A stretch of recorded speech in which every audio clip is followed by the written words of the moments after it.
أعوذ بالله من الشيطان الرجيم. بسم الله الرحمن الرحيم. Starting in the name of Allah. Today our question is what is meant by res judicata and what conditions are to be fulfilled for applying the principle of res judicata. Discuss with illustration.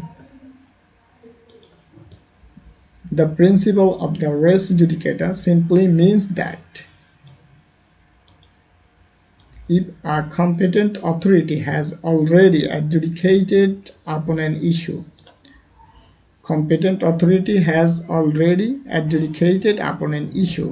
the same parties which are party to the former suit cannot file another second or third suit asking the court to adjudicate upon the issue which is similar to the issue already adjudicated upon in the formal suit. The court then disallows the filing of the second matter. Okay? In this case, the court disallows the filing of the second matter. Now we are going to see bare act. According to section 11 of the Code of Civil Procedure 1908, no court shall try any suit or issue.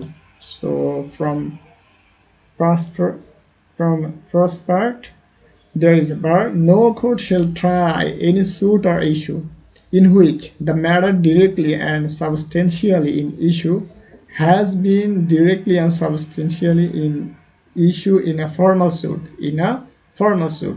between the same parties or between parties under whom they or any of them claim, litigating under the same title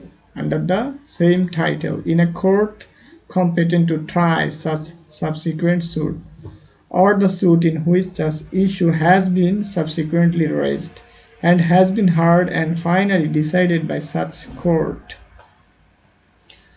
There are 6 explanations in this section, but explanation 1 is very much important, so we have to mention it.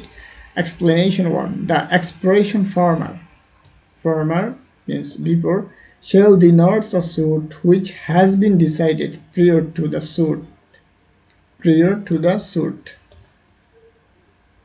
in question whether or not it was instituted prior thereto.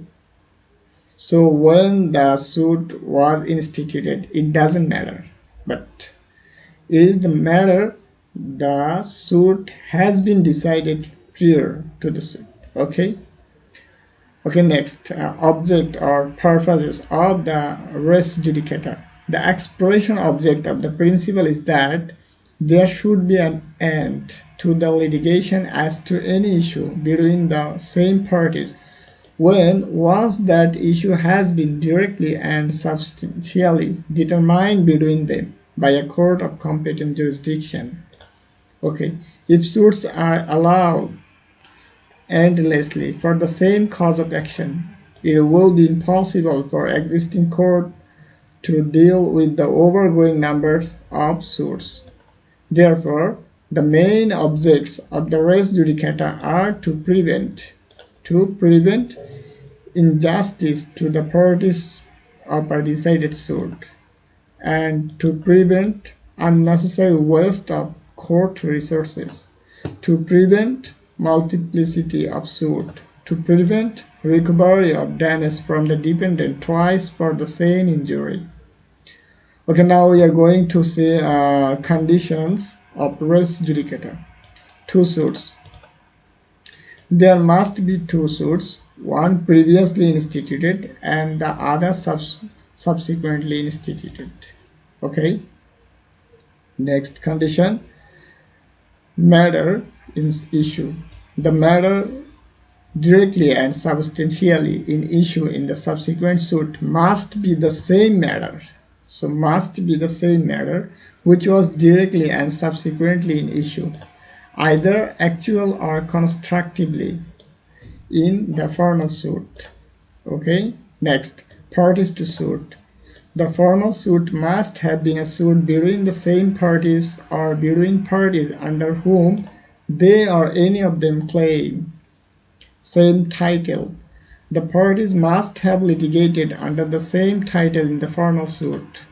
So in the formal suit, the party must have litigated under the same title. Okay.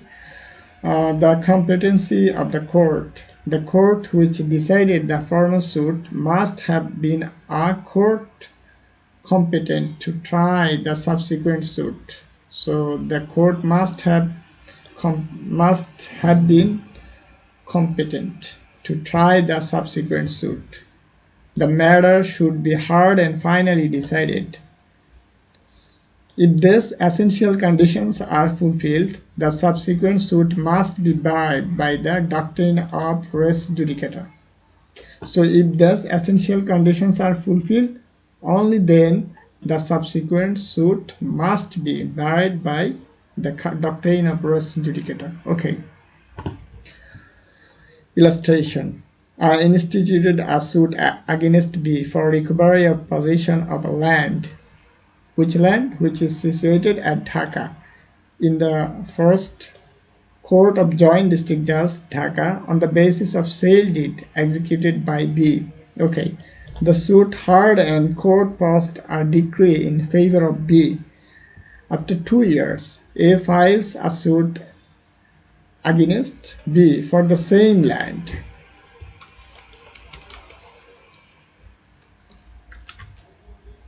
Against B for the same land, on the same ground, in the same court of jurisdiction.